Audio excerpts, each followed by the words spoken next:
In the beginning of the film, we are introduced to the lead character, Chang, who works as a debt collector. His job is to recover money from people who borrowed it from his boss at high interest rates. So it's fair to say that Chang is a small-time gangster. However, his method of collecting money is quite unusual. He never harms the borrowers. Instead, he hurts himself in front of them, which scares people enough to repay the money immediately. Despite his line of work, Chang isn't a bad person at heart. He often helps people around him. After collecting the money, he goes to meet his boss in the evening. Her name is Madam Sai. She has only two main interests: giving high-interest loans to poor people and gambling. In fact, she's a well-known gambler in the city. Madam Sai notices that the day's collection is short and asks Chang about it. He explains that he didn't take money from a man because his son is seriously ill and needs treatment. Madam Sai doesn't like Chang's soft-hearted nature, but she lets it slide because she knows he's the most capable among her men. After that, she sends Chang to a hospital to collect money from an old man. At the hospital, Chang meets the man's daughter, Misu, and is instantly drawn to her. Misu tells him they don't have the money to repay the loan. Chang then asks her to sign a contract. When she refuses, his men start taking her father's hospital bed away. Terrified, Misu is forced to sign the contract. The contract states that if the money is not repaid within 3 days, they will recover it by selling her kidney. Chang likes Misu so much that he just sits at a distance, staring at her without saying a word. That night, to calm the fire burning inside him, Chang goes to a prostitute. He often visits this woman, but today he feels completely out of place and uninterested. From the next day, he starts secretly following Misu. One evening, when she is having dinner at a restaurant, Chang shows up there to talk to her. He tells her, "I have a job for you that can help you repay your loan quickly. You just need to have lunch and dinner with some rich people, and in return, they'll pay you well." But in Misu's eyes, Chang is nothing more than a creep, so she rejects his offer and walks away. In the next scene, we see Chang's family: his elder brother Jing, his sister-in-law Kelly, and their daughter. The couple constantly argues over money because their financial condition is not good. Jing had suffered heavy losses in his old business, and because of that, Kelly keeps taunting him. Chang asks his brother how he has managed to deal with such an angry wife for so many years. Jing replies, "There's only one way. No matter whose fault it is, you just apologize. Whatever happens, you're the one who has to say sorry. That's what keeps women happy." Taking this, advice seriously, Chang goes to meet Misu again. On the way, he also runs into his father, who works as a private bus driver. Misu works at a bank, so Chang goes there to meet her. He tries to apologize for everything he's done so far, but in Misu's eyes, he's still just a gangster. She ignores him and asks him to leave. When he refuses to go, she calls the manager. The manager takes advantage of the situation and puts his hand on Misu's shoulder, which makes Chang even more furious. He storms into the cabin and starts fighting with the manager. At that moment, Misu calls the police. Because of his past actions, Chang is already well known at the police station, and even the officers recognize him. To calm the situation and reassure Misu, they warn Chang and ask him to leave. In the next scene, Chang's niece asks him to sign her report card because her marks are very poor and she doesn't want to show it to her parents. While signing it, Chang suddenly gets an idea. That night, he prepares a special kind of contract paper filled with multiple square-shaped blank boxes. The next day, Chang meets Misu and explains his plan. He tells her, "You'll have to go on dates with me, and each time I'll fill one blank box on this contract. The day all the boxes are filled, your father's entire debt will be cleared." In simple terms, Chang is ready to pay off her father's debt himself, and in return, Misu just has to go on dates with him. Misu finds this idea completely ridiculous. She refuses to sign the contract and even throws juice on his head before walking away. But her situation is desperate. She doesn't even have enough money to pay the hospital bills. She calls several relatives asking for help, but no one is willing to support her. Left with no choice, she finally agrees to Chang's condition and signs the contract. For their first date, Chang takes Misu to a club. He orders his favorite dish and asks her to try it. Since it's her first time in such a place, Misu feels extremely uncomfortable. Even after Chang insists multiple times,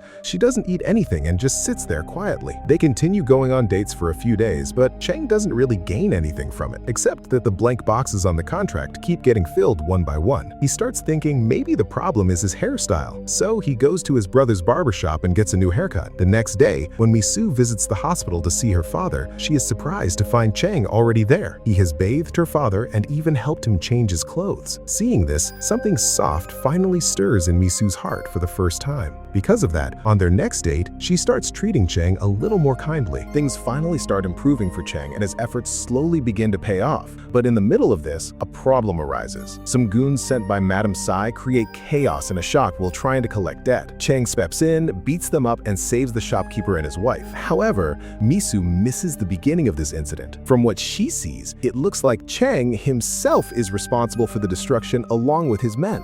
Because of this misunderstanding, she starts hating him again. When Madame Tsai finds out about this, she becomes extremely angry with Cheng. It is revealed here why Cheng even works for her. In reality, his brother had borrowed money from Madame Tsai for his old business but was never able to repay it. To cover that debt, Cheng has been working under her. The next day, when Misu visits the hospital, she sees that Cheng has taken her father outside the room to get some fresh air. Already upset, she lashes out at him and says, "Don't ever come here again." Cheng is confused. He doesn't understand why she is treating him so rudely. He tries to explain, "I'm not doing all this for show. I'm doing it because I love you." But Misu doesn't listen and walks away with her father. 2 days later, trying to vent his frustration, Cheng goes to the hospital drunk. But the moment he learns that Misu's father has passed away, all his intoxication vanishes instantly. Misu is heartbroken, not only because she lost her father, but also because none of her relatives showed up for the funeral. She doesn't even have enough money to give him a proper farewell. Cheng understands her pain,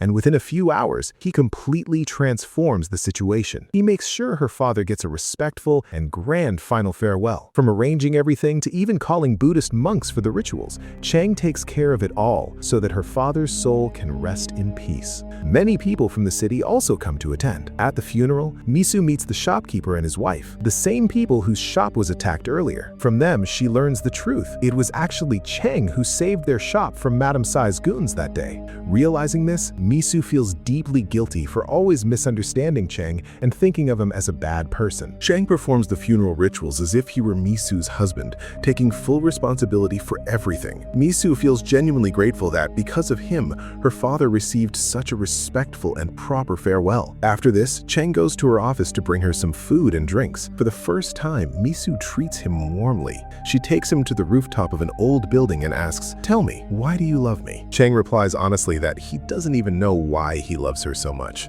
And in that moment, they suddenly kiss. From that day on, Cheng's love is no longer one-sided. Their relationship truly begins here. One day, Misu shares her dream with Cheng. She wants to open a drink store where she can sell different varieties of tea, but the location she has in mind is very expensive. She has some money from her father's insurance, and if her loan gets approved, she believes she can finally open her own shop. Meanwhile, during one of his debt collection visits, Cheng gets attacked by a man with a knife. He somehow manages to control the situation, but he gets badly injured. At the same time, Misu was waiting for him at a restaurant. They were supposed to celebrate their 100-day anniversary together. Despite being injured, Cheng still goes to meet her. Seeing him bleeding, Misu gets terrified. But for Cheng, this kind of thing has become normal. He tells her that he wants to leave this life of violence behind. He says he wants to marry her and help her open the drink shop. Hearing this makes Misu truly happy because she had always wanted Cheng to quit his dangerous job. The next day, Cheng goes to Madame Tsai and tells her clearly that he no longer wants to work for her. Madame Tsai doesn't want to lose her most capable man, so she tries hard to convince him otherwise, but Cheng refuses and walks away, determined to start a new life. The next day, Cheng meets a real estate agent who suggests a shop at a prime location. The place is perfect, but far too expensive,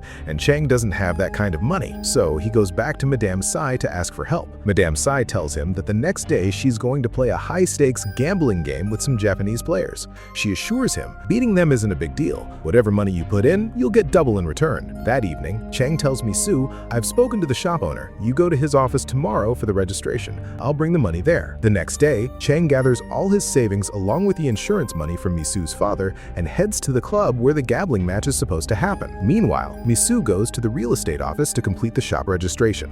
But suddenly, chaos erupts at the club. Some goons attack the place. During the fight, Cheng gets badly injured. The attackers overpower everyone, loot all the money, and escape. However, Cheng recognizes one of them and realizes that this entire attack was actually planned by Madame Tsai. On the other side, when Cheng doesn't show up at the real estate office till evening, Misu is forced to leave in embarrassment. Because of this incident, all the insurance money is gone as well. Broken and lost, Cheng drinks heavily. He has no idea how he's going to face Misu. When she finally meets him, he tells her that he lost all the money because of gambling and now they have nothing left. Misu, trying to stay strong, says, "Whatever happened, happened. We'll will start again together. But Chang, pushing her away on purpose, says harshly, "I never loved you. I was just passing time with you." Hearing this shatters Misu. Heartbroken, she ends their relationship and walks away. In reality, Chang says all this because he believes he's not worthy of her and wants to push her out of his life for her own good. After she leaves, he loses control and starts smashing things around him. When the police arrive and try to stop him, he even fights with them. Because of this, Chang is sentenced to 6 months in jail. After that, the film jumps forward 6 months later. Today, Chang is finally being released from prison. Madam Tsai has now left her old business and become the mayor of the city. She's a powerful woman now. Chang goes to meet her and says that the money he invested in gambling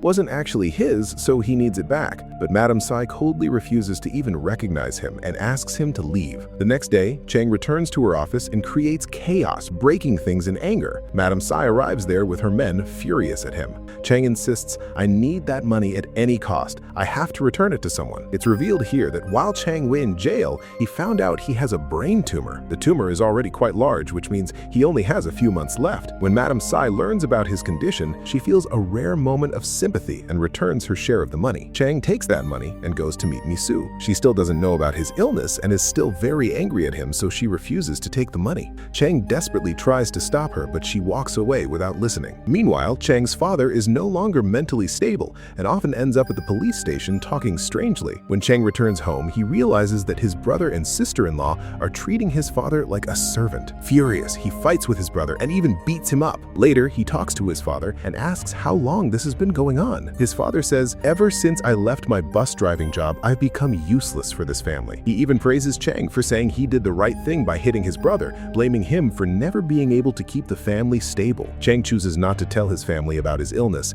He doesn't want to burden them with his pain. The next day, as Chang is leaving the city, he spots Misu sitting in a restaurant with another man. He assumes she's moved on and started dating someone else. Heartbroken, he walks away in tears. Suddenly, his nose starts bleeding and he collapses on the road. When he wakes up, he finds himself in a hospital. A nurse tells him that his ex-girlfriend Misu brought him there, and now she also knows about his brain tumor. But by the time Misu returns after completing the paperwork, Chang has already left. When she asks the nurse, she finds out he went to the bus stop. Regret fills her heart. She realizes how badly she treated him after he got out of jail. She runs to the bus stop and finally finds him. The moment she sees him, she hugs him tightly and breaks down in tears. Both Chang and Misu are overwhelmed with emotions. They know they truly love each other, but they also know there's no future left for them because Chang only has a few days left. So they make a decision to spend whatever little time is left together. Chang's condition keeps getting worse day by day, but Misu stays by his side to the very end. One day, she cooks his favorite dish and goes to the hospital to surprise him. But before she can reach, Chang has already taken his last breath. Chang is no longer in this world. Many people who cared about him gather at his funeral.